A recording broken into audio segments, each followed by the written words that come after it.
obviously, if Pam Bondi wants to take our investigation, she could pursue charges of money laundering. She could pursue charges of violation of Foreign Agents Registration Act. She could probably put together enough evidence for a RICO case. So the decision as to whether or not to pursue charges on the Biden family, that ball's going to be in the Trump administration's court.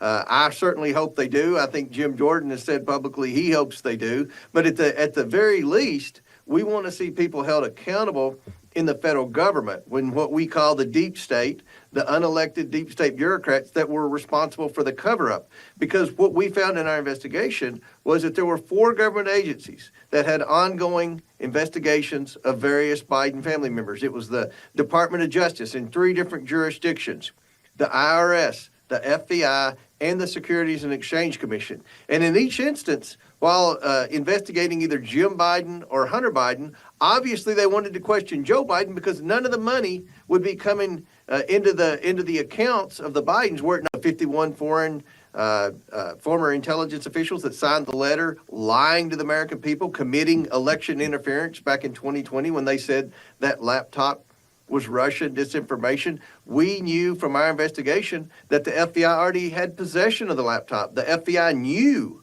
months before that letter was issued, right before the 2020 election, that the laptop was real and that a multitude of financial crimes had been committed by the Biden family.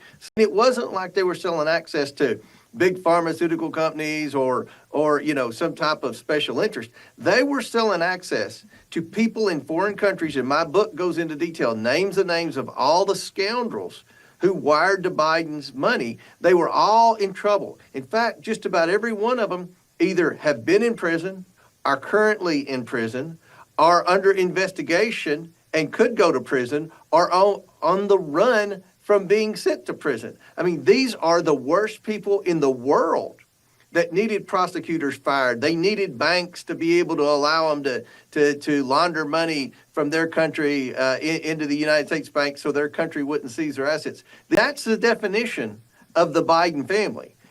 Joe has always played the plausible deniability card, but in every instance where the Bidens received a huge sum of money, $1 million plus wire, days before, Joe just miraculously either had dinner with them or did a conference call with them or played golf with them.